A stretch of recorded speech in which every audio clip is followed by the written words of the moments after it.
जब से इंसान अस्तित्व में आया है और अब तक विश्व में जितने भी युद्ध हुए हैं, चाहे वो युद्ध एक राजा से दूसरे राजा का हो, या प्रथम विश्व युद्ध हो, या द्वितीय विश्व युद्ध हो, इन सभी में कुल जितने भी लोगों की मृत्यु हुई है, उन सबसे अधिक मृत्यु इंसानों की सिर्फ मच्छरों की वजह से हुई है। जी हाँ, सिर्फ मच्छरों की वजह से अब तक संसार में सबसे अधिक मृत्यु हुई है। मैं आप लोगों को एक बार आंकड़ा बता देता हूँ कि भारत में सालाना 2,05,000 लोगों की मृत्यु होती है और विश्व में 10 लाख लोगों की मृत्यु सिर्फ इन मच्छरों के कारण होती है। आइए देखते हैं अपने अगले फैक्ट पर। हम सभी बीमार होने पर डॉक्टर के पास जाते हैं और उनके द्वारा लिखी गई दवाइयाँ खाकर ठीक हो जाते हैं।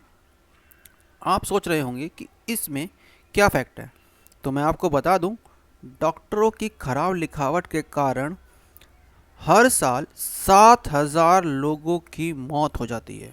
जी हाँ, सिर्फ खराब लिखावट के कारण 7,000 लोगों की मौतें हो जाती हैं। ये जानते हैं कि इसके पीछे का क्या कारण है, डॉक्टरों की खराब लिखावट के पीछे क्या कारण है। आरुषि शर्मा नाम की एक महिला डॉक्टर ने इसका जवाब दिया। उन्होंने लिखा कि डॉक्टरों ने डॉक्टर बनने से पहले बहुत मेहनत की होती है। उन्होंने कम समय में बड़े एग्ज़ाम कंप्लीट किए होते हैं। इसी कारण समय बचाने के चक्कर में वो हमेशा बहुत ही तेज़ी से लिखते रहे हैं। यही वजह है कि वे ज़्यादातर डॉक्टर की हैंडराइटिंग इतनी बुरी हो जाती है कि लोगों के लिए उसे समझ पाना मुश्किल हो जाता है। अब इसके पीछे रीज़न जो भी रहा हो, लेकिन मरीज़ तो अपनी जान गंवा ही रहे हैं। देखते हैं हम अपना अगला फैक्ट। जब हमें पैसों की ज़रूरत पड़ती है तो हम पैसों के लिए एटीएम मशीन से पैसे निकाल लेते हैं, और अगर गोल्ड खरीदने की ज़रूरत होती है तो हम ज्वेलरी शॉप से खरीद लेते हैं। आप सोच रहे होंगे मैं आपको ये सब क्यों बता रहा हूँ, ये सब तो आप पहले से ही जानते हैं। जी हाँ, मैं आपको यह सब इसलिए बता रहा हूँ क्योंकि शायद आप यह नहीं जानते कि एटीएम मशीन से गोल्ड भी निकाला जा सकता है। जी हाँ, आपने बिल्कुल ठीक सुना, गोल्ड। दुबई में ऐसा एटीएम भी मौजूद है जिसमें से सोना निकलता है। जर्मनी की एक कंपनी ने यह मशीन बनाई है। इसे गोल्ड एटीएम के नाम से जाना जाता है। इसे सबसे पहले दुबई मॉल में लगाया गया। यह पहली ऐसी मशीन है जिसमें से 24 कैरेट सोने के बिस्कुट, सिक्के और ज्वेलरी जैसी 320 अलग अलग चीज़ें निकलती हैं। आप इसका प्रयोग कैश और क्रेडिट कार्ड से कर सकते हैं और अपनी मनचाही चीज़ निकाल सकते हैं जो एक काले पैकेट से निकलती है। तो जब भी आप दुबई जाएं तो वहाँ से मशीन से सिर्फ पैसे ही ना निकालें बल्कि 24 कैरेट गोल्ड भी निकालें। आइए देखते हैं अपना अगला फैक्ट। छुट्टी का नाम सुनकर हमारे चेहरे पर अलग ही खुशी आ जाती, फिर चाहे वो छुट्टी स्कूल की घंटी की हो या ऑफिस से छुट्टी हो। लेकिन इन सब में संडे की छुट्टी का अपना ही मज़ा है।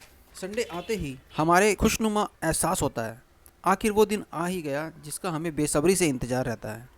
लेकिन क्या आपने सोचा है कि संडे की छुट्टी का इतिहास क्या है और ये कब शुरू हुई?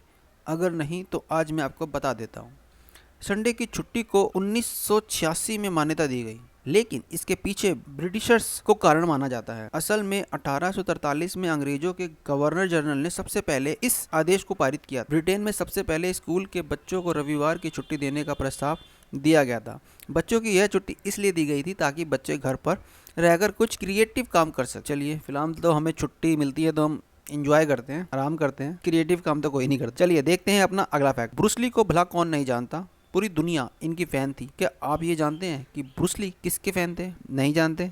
चलिए हम बता देते हैं, गामा पहलवान के फ़ैन थे। ब्रूस ली गामा पहलवान के फ़ैन आखिर क्यों थे, तो मैं आपको ये भी बता देता हूँ। गामा पहलवान ने 50 वर्षों तक पहलवानी की और वे इन 50 वर्षों में संसार के अलग अलग देशों में कुश्तियाँ उन्होंने लड़ी और वो कभी भी किसी भी कुश्ती में नहीं हारे, जिसके कारण ब्रूस ली जैसे महान व्यक्ति भी गामा पहलवान के फ़ैन थे। Thank you for watching my video. Thank you.